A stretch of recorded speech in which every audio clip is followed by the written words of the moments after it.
Bonus action here as Nathan Cleverly returns to the division where he won his world title and now with his sights set on another. Let's get back to the MC. Ladies and gentlemen, our third man in the ring will be the referee Jeff Hines, also scoring this contest. Introducing to firstly the fighter in the red corner, wearing blue and gold, weighing at 12 stone, 4 pounds, 3 ounces. His record, 13 wins, 8 defeats and 1 draw, including 8 wins inside the scheduled distance. Hailing from Czech Republic, please welcome Tomas Mann. Introducing his opponent in the blue corner, wearing blue, weighing at 12 stone, 11 pounds, 4 ounces. His record stands at 28 wins and 2 defeats, including 14 KO victories. He comes to us from Cavan Forest. He's the former British, Commonwealth, and European champion, and the former WBO light heavyweight champion of the world. Here is Nathan Cleverly.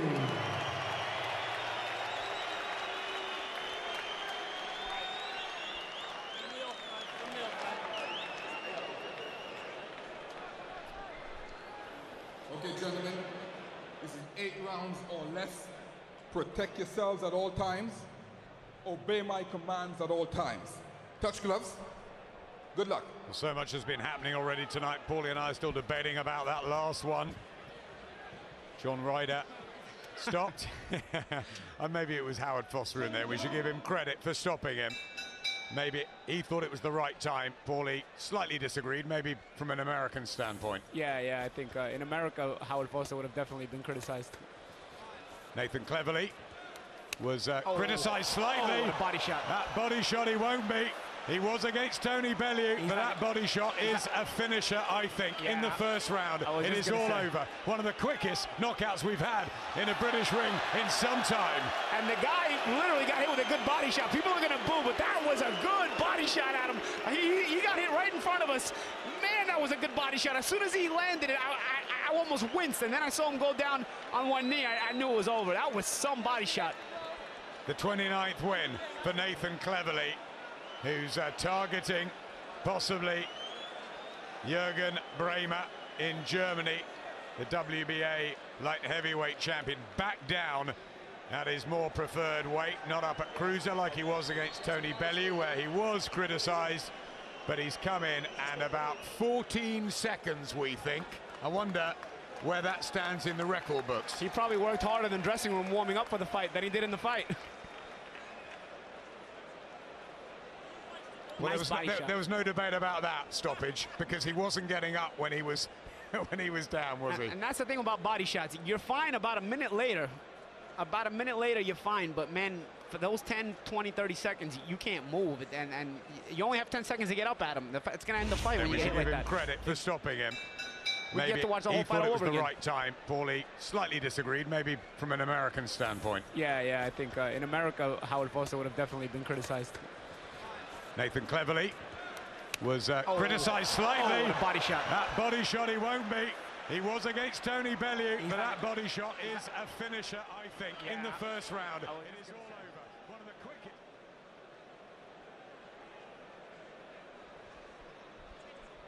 You see, Cleverly came out jabbing right away, and he tried a body shot first. He tried that one, and then you see the hook he tried right there and didn't get in cleanly, got blocked. So what does he do? The second time around, he touches up top, which the touch up top will get a reaction. It'll just raise the guard up just a little high, and it'll open up the body. So after getting the first body shot blocked, the second time he does it, he touches up top, gets him to raise the guard, and then gets the opening down to the body. And there it is again. You see the oh man, that looks even worse on the replay, Adam. Oh. Tomas Mann, who had won his last 11, but against very, very basic opposition. And no match for Nathan Cleverly, who's obviously ready to fire again. He's still just 28. And that's exactly the sort of tonic he needed after what happened in Liverpool against Tony Bellew.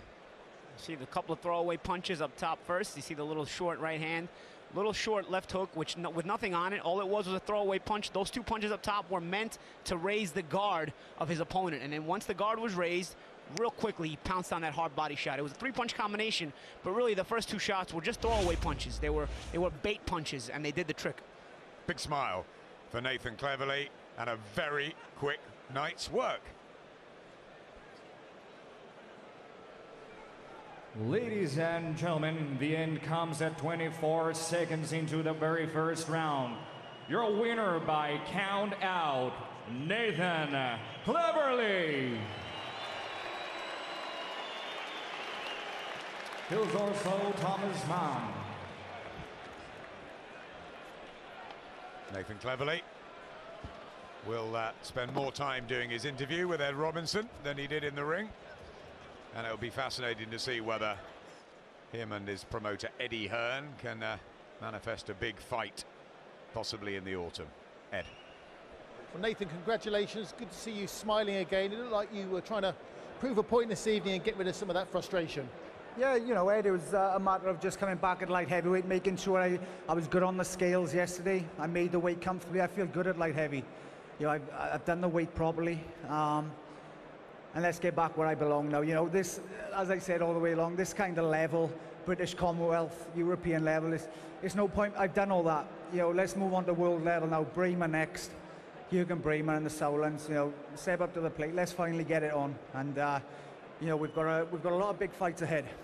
24 seconds is all it lasted. Tomas Mann, not the most demanding of opposition, but how did you feel at light heavyweight? Why did you go up to cruiserweight in the first place if you can make light heavyweight? You know what, I felt good. I felt good in there tonight. I felt good in my training. I felt excellent, sharp, strong, punching hard. I went up to cruiserweight. It was a calculated gamble. It was the big fight with my rival, and you know, that was why I went up to cruiserweight. Calculated gamble, but realistically, I'm a good, solid light heavyweight. Let's get back to where I belong now and bring this world title back. Speak to Eddie Hearn. What are the chances of the Jürgen Bremer fight? When are we looking at that? Can it be made? Yeah, sure. We've been speaking to Callis Sauerland about that. We're very close to that fight. I had a couple of interesting offers from America as well. So Nathan wants to sit down next week and go through them all, and then we'll announce his next fight next week. Nathan, the hunger's back. Yeah, the hunger's back, Ed. I'm ready to go, mate. You know, I'm 28 years of age. I've already been world champion, 2-time world champion. Watch this space. Well done. Is the hunger back? He seems